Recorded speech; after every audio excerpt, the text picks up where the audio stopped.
अपनी निंदा होने पर सहन न करना, ये भजन में बाधा है।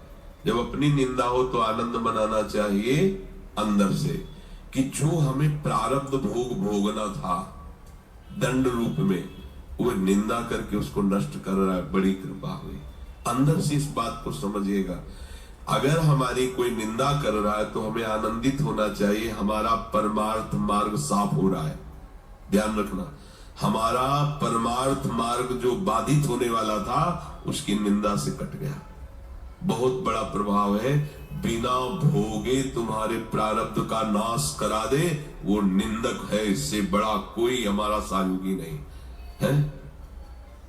साधो निंदक मित्र हमारा, चरणदास जी ने इसमें बड़ा आशीर्वाद दिया है कि जो कोई निंदा करे हमारी उतरे भव से पारा साधु, क्योंकि उसने हमारे परमार्थ को साफ कर दिया। प्रशंसा करना वाला तो परमार्थ में रोड़ा पैदा कर दिया, दयाभिमान फिर पुष्ट होगा और भगवत चरणारविंद का आश्रय छूट जाएगा। लेकिन निंदा करने वाले ने भगवत आश्रय पुष्ट कर दिया, परमार्थ को बिल्कुल पवित्र और साफ कर दिया। आए हुए बुरे प्रारब्ध को नष्ट करने के लिए ये जो हमारी प्रभु निंदा कराते हैं, बहुत कृपा छुपी हुई इसमें, उसे हमें भोगना पड़ता, सड़ना पड़ता।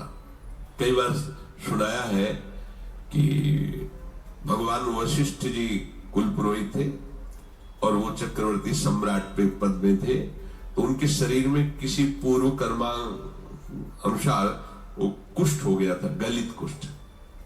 तो राजगद्दी पे थे पर ढक के ऐसे रहते, तो वशिष्ठ जी से कहा इससे जीना से अच्छा मर जाना।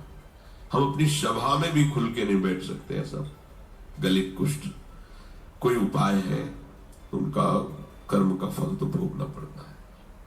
अवश्य में भोक्तव्यम कृतम कर्म शुभाशुभम। तो महाराज कोई भी दान पुण्य कुछ ऐसा जो आप दुर्गई दान पुण्य से नष्ट नहीं होगा। एक उपाय है, आपके बड़े भ्राता की जो पत्नी, बड़े भ्राता युद्ध में मारे गए, आप रोज जाके उनको भगवान श्री राम का चरित्र सुनाइए जो आ गया। अब रोज टाइम से 2-2.5 घंटे सभा के बाद जाते थे रात्रि में और 10-11 बजे वापस आते। धीरे धीरे धीरे धीरे बात पूरी नगर में फैल गई। सब लोग निंदा करने लगे, देखो कि वैसे ही भोग रहा है कुष्ठ का, और ये कितना दुराचारी है कि माँ के समान पवित्र भाव जिसमें रखा जाता है बड़े भ्राता की पत्नी, अब बड़े भ्राता तो युद्ध में पधार गए तो देखो रोज रात्रि में उनके यहाँ जाता है। अब कुष्ठ खत्म होना शुरू हुआ। अब 20-20 लोग बैठ करके उन्हीं राजा के विषय की बात साफ। एक दिन वशिष्ठ जी से कहा, प्रभु जब मुझे हमारे ये जो गुप्तचर बताते हैं आकर की प्रजा ऐसी हमारी निंदा कर रही, तो ऐसा लगता है कि मर जाना। तो बोले कुष्ठ नष्ट करने में तुम्हारा ये बहुत बड़ा सहयोग होगा। पहले कहते थे कुष्ठ के कारण कि मर जाना अच्छा है, जब दवाई करवा रहे हैं तो तुम कह रहे ऐसा कुष्ठ कम हुआ ना? बोले हाँ कम। धीरे धीरे सब कुष्ठ नष्ट हो गया, पूरे राज्य में ये निंदा इनकी होने लगी और कुष्ठ नष्ट हो गया। अब यहाँ नाक का बचा, तो भगवान नाक का बच्चा, बोले कभी ये नष्ट नहीं होगा। क्यों? बोले वे वशिष्ठ के हिस्से का है और हम जानते हैं तुम वहां रामचरित्र सुनाने जाते हो, कोई गलत नहीं। फिर बुलाया पूरी प्रजा को और सभा में बताया कि ऐसा ऐसा ऐसा, तो गलित कुष्ठ उनका नष्ट हो गया। ये जो हमारी निंदा करने वाले हैं, ये जो हम केवल भोग कर ही उसका समन होता, उस पाप को, उस अपराध को अपनी निंदा जिह्वा से, संतों ने कहा माँ से भी ज्यादा ये दुलार करते हैं। माँ तो हाथ से मल साफ किया होगा, ये हमारे उस कर्म जनित मल को वो जिह्वा से साफ कर देते हैं निंदा करके। तो निंदा जब हमारी हो रही हो, अपमान हो रहा हो, तो हमें सहन करना चाहिए। हमारे बहुत बड़े बुरे प्रारब्ध का वो निवारण कर रहे हैं। पर ऐसा बहुत कम होता है। जब निंदा होती तो हम जब उसकी निंदा खुद करने लगते हैं तो उसका परिणाम ही होता है जो हमारे पास था वो तो था ही और वापस आ जाता है।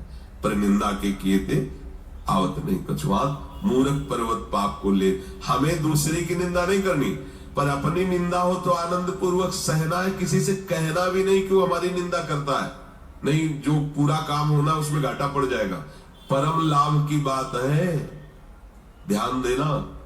पर ये सहल नहीं होती बिल्कुल, और ये बिल्कुल निर्मल कर देगा आपको। निंदक नियरे राखी आंगन कुटी छवाए, बिना साबुन पानी बिना निर्मल करे हाय। कह रहे ज्यादा दूर मत रखो, सीधे आंगन में रखो, जिसे निकलते बैठते हो तुम्हारे कान में निंदा पड़े। अगर कहीं भगवान ऐसी पवित्र व्यवस्था कर देते हैं कि कोई निंदा करे तो उसका विरोध कभी न करे, चुप रहे, यद्यपि बहुत कड़वी दवा है। वो तुम ऐसा कह रहे थे, अरे वो क्या पापी पुरुष है इसीलिए संतों पर दोष लग, बिल्कुल मत बोलो, ले तो सब घाटा हो जाएगा दवा में, फिर वो उतनी सामर्थ्य नहीं दे जाएगी आपका जो रोग नष्ट होना है। शांत चुपचाप सह जा। जैसे कोई कहे वो ऐसी निंदा कर रहे थे, हाँ तो इसी लायक हम ही है ना, राधा राधा, आगे बढ़ो, अपना काम बन रहा है। श्री जी कितनी कृपालु है, बिना भोगे हमें निर्मल करके आगे बढ़ा रहे हैं।